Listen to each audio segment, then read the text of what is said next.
नमस्कार दोस्तों, market at 11 में आप सभी लोगों का स्वागत है। चलिए देखते हैं मार्केट कैसा बिहेव कर सकता है सेकंड हाफ में। अगर हम करेंटली निफ्टी बैंक निफ्टी की बात करें तो निफ्टी आपका ट्रेड कर रहा है अराउंड 19,807 पे और बैंक निफ्टी आपका ट्रेड कर रहा है अराउंड 44,260 पे।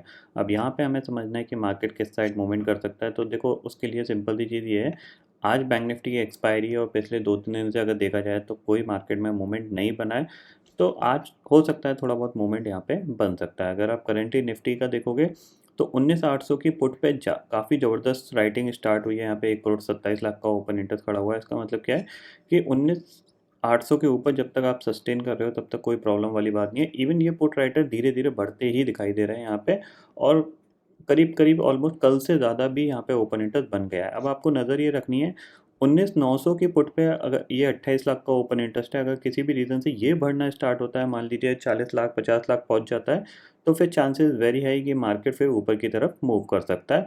अदरवाइज़ ये कल की तरह इसी रेंज में ही कंसोलिडेशन करता रहेगा, 19,830 और नीचे आपको 19,780 के बीच में ही, ठीक है। अगर आप चार्ट पे चलोगे तो देखो सिंपल सी चीज़ है, आप यहाँ पे देखो 15 मिनट का टाइम फ्रेम मैंने लगा दिया है।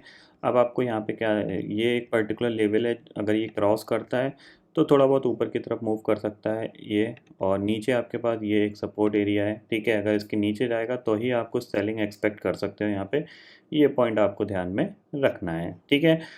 निफ्टी थोड़ा-सा कह सकते हैं थोड़ा-सा स्ट्रॉन्ग दिख रहा है, बैंक निफ्टी उतना ज़्यादा स्ट्रॉन्ग नहीं दिख रहा है। तो बैंक निफ्टी के लिए आज इम्पोर्टेंट डे है क्योंकि एक्सपायरी है, तो हो सकता है बैंक निफ्टी में कुछ मूवमेंट बन जाए ऊपर की साइड या नीचे की साइड, तो इस पे आप नज़र रख सकते हो।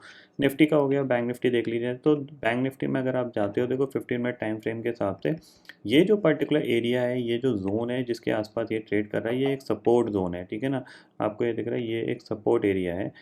तो इस ज़ोन के नीचे यानी देखा जाए तो यहाँ पे आप थोड़ा-सा अलर्ट रहिएगा, कोई एग्रेसिव सेल प्लान मत कर लीजिएगा यहाँ पे, और लेट देम थोड़ा-सा इसको यहाँ पे स्टेबल होने दीजिएगा, क्योंकि यहाँ से कभी भी बाउंस आ सकता है, क्योंकि ये इसके लिए एक मल्टीपल सपोर्ट एरिया है। एक तो ये यहाँ पे इसने काफ़ी अच्छा टाइम गुज़ारा है, दूसरा अगर आप यहाँ से ये ट्रेंड लाइन खींचोगे तो आपको ये दिखाई देगा, ये ट्रेंड लाइन के आसपास भी ये सपोर्ट का है। तो ये जो बेसिकली ये जो ट्रायंगल पैटर्न बना हुआ है, इसका ये लोअर हैंड है, और लोअर हैंड पे क्या है कि सपोर्ट आने के चांसेस बहुत ज़्यादा हाई रहते हैं।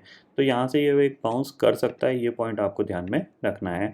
और जिस तरह से यहाँ पे बैंक निफ्टी में ऑप्शन राइटर्स की बात करें तो देखो, जो बैंक निफ्टी के ऑप्शन राइटर्स है उसमें ये क्लियरली दिख रहा है कि 44,200 की कॉल पे 37,00,000 का ओपन इंटरेस्ट है, 44,300 की पे करीब 84,00,000 का ओपन इंटरेस्ट है, 44,400 की पे 87,00,000 का, मतलब कॉल राइटर्स बहुत ज़्यादा डोमिनेट कर रहे हैं। तो किसी भी रीज़न से अगर ये 44,400 के ऊपर सस्टेन किया तो बहुत ही ज़बरदस्त शॉर्ट कवरिंग भी यहाँ पे बन सकती है, ये पॉइंट आप ध्यान में ज़रूर रखिएगा। पुट राइटिंग इतनी ज़्यादा नहीं है जिसके बेसिस पे यह ऐसा लगे कि मार्केट बहुत तेज़ी से नीचे चला जाएगा। पुट राइटिंग कोई ज़्यादा नहीं है, नीचे जाएगा धीरे-धीरे ही जाएगा, अगर शॉर्ट कवरिंग आई तो थोड़ी-सी शार्प आ सकती है, ये पॉइंट ध्यान में रखिएगा। एक कह सकते हैं जो बेसिकली यहाँ पे नीचे मल्टीपल सपोर्ट्स बन रहे हैं, तो वो सपोर्ट्स के तौर पे देखा जाए तो लोअर हैंड पे आपको क्या करना है, कम क्वांटिटी में ही सेल करिएगा, ज़्यादा एग्रेसिव सेल प्लान मत करिएगा, ठीक है। ग्लोबल मार्केट की सिचुएशन देख लेते हैं। करंटली इंडेक्सेस फ्यूचर्स में जाते हैं तो डाउ फ्यूचर ऑलमोस्ट फ्लैट है, 19 पॉइंट 20 पॉइंट नेगेटिव दिख रहा है, नैस्डैक फ्यूचर करीब 25 पॉइंट नेगेटिव दिख रहा है। तो कोई बहुत बड़ी नेगेटिविटी भी नहीं है ग्लोबल मार्केट में, और बहुत बड़ी पॉजिटिविटी भी नहीं है। अगर हम आज के इंडिया विक्स देखें अपना, तो इंडिया विक्स भी ऑलमोस्ट 1.5% यहाँ पे फॉल ही हुआ है, तो कोई ज़्यादा बड़ी वॉलेटिलिटी होने के चांसेस भी थोड़े से कम दिख रहे हैं। फिर भी आप नज़र रखिएगा, कोई भी अपॉर्चुनिटी आपको मिलती है तो फिर आप ट्रेड कर सकते हो, ठीक है। तो आई होप दोस्तों ये पर्टिकुलर डाटा आपको समझ में आ गया होगा। दोस्तों फिलहाल इस वीडियो में इतना ही है। आई होप ये वीडियो आपको पसंद आएगा। वीडियो पसंद आता है तो लाइक और शेयर ज़रूर करिएगा, और चैनल को जो सब्सक्राइब कर लीजिए, क्योंकि मैं सुधीर लेके आता रहूँगा हर दिन आपके लिए नए नए वीडियो। इसी के साथ शुक्रिया दोस्तों, जय हिंद।